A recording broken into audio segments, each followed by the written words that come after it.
The air smelled like guilt. My little brother Sean's hands trembled as they traced the hem of my sweater, our parents' SUV vanishing down the rain-slicked driveway. He was 17. I was 22. We had crossed lines before, shared lingering hugs, jokes about being each other's favorites, but never this. His breath hitched when I didn't pull away. Hi, everyone. I am Karen. If you're new here, welcome and buckle up. This isn't a love story. It's a wrecking ball. Sean and I grew up in Maplewood, New Jersey, in a two-story colonial with too many empty rooms. Dad traveled for work. Mom tagged along to keep the spark alive. They would leave us for days, trusting me to play parent. But Sean had outgrown babysitters. He had gotten tall, his voice deeper, his gaze sharper. That weekend, he had just broken up with his girlfriend. She didn't get me, he muttered, slumping on the couch. I made popcorn. We watched Titanic. When Rose whispered, "I will never let go," Sean's fingers brushed mine. This wouldn't happen, I told myself. He leaned closer. Stop. His lips were chapped, tentative. The popcorn bowl crashed to the floor. To my subscribers, you're the reason I can share this nightmare. If you're new, hit that button. Your support fuels this channel. Comment below. Could you ever forgive someone like me? Back then, I rationalized it. We were just lonely. It's curiosity. But when Sean whispered, "I've wanted this forever," his words didn't feel innocent. They felt like a grenade pin pulled. The house creaked. The TV flickered. And we became criminals in our own home.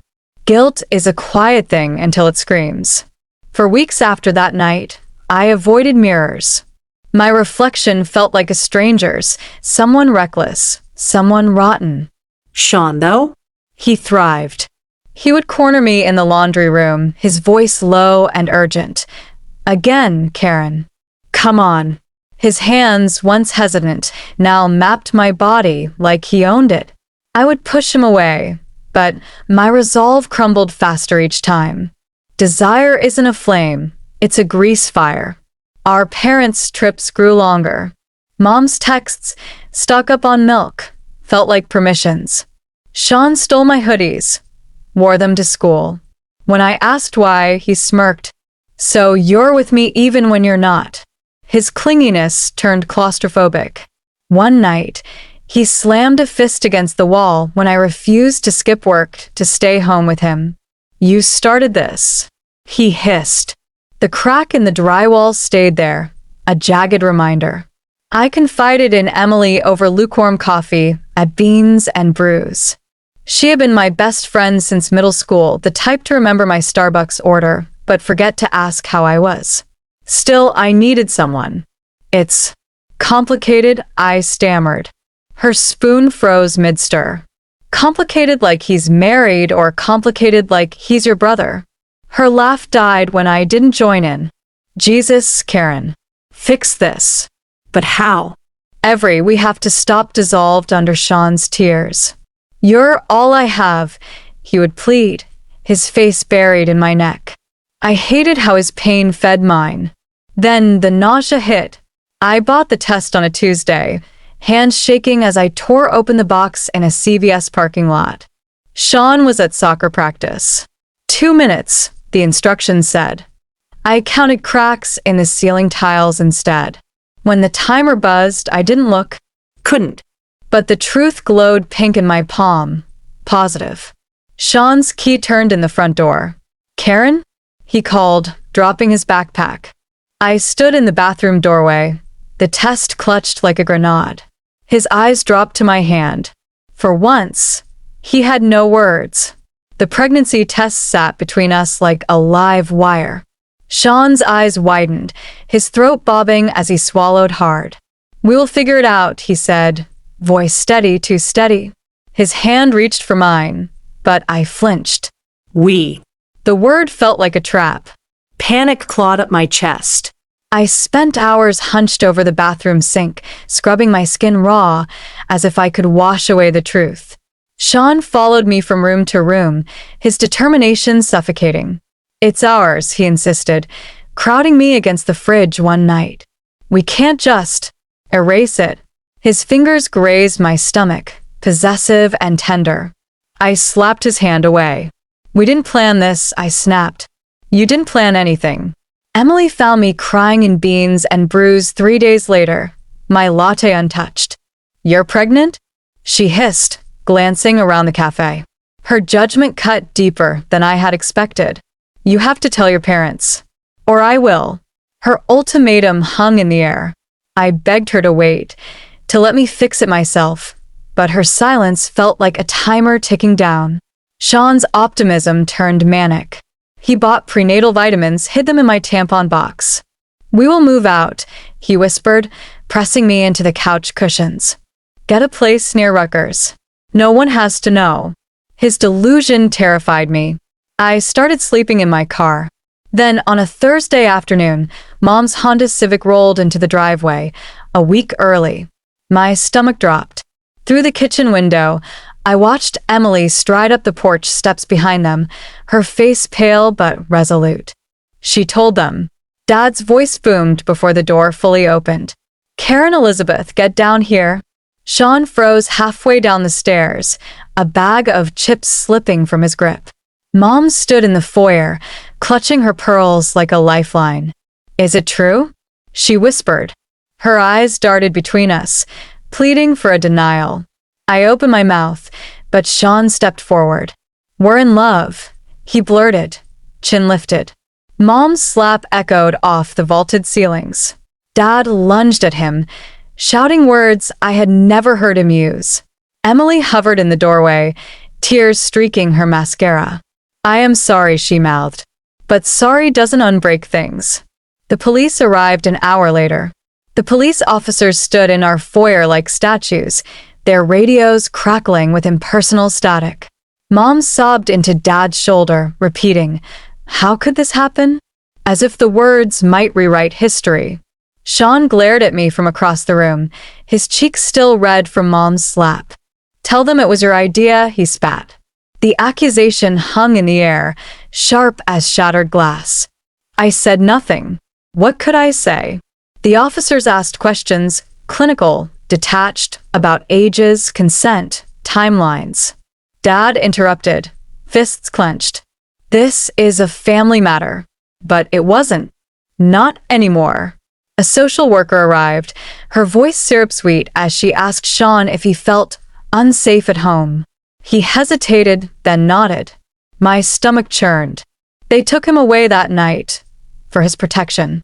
Mom packed his duffel bag with shaking hands, stuffing in socks, his toothbrush, a framed photo of us as kids at Disneyland. Sean didn't look at me as he left. The door closed, and the house felt like a tomb. 3 days later, the rumors began. Maplewood High's gossip mill churned fast. Incest, pregnancy, arrest. Emily texted once. I had to do it, then blocked me. Neighbors crossed the street to avoid me. At the grocery store, a woman from Mom's book club snapped a photo of my stomach, whispering loudly about God's judgment. I started sleeping with scissors under my pillow. Dad stopped speaking to me entirely. Mom floated through rooms like a ghost, leaving half-empty mugs of tea everywhere.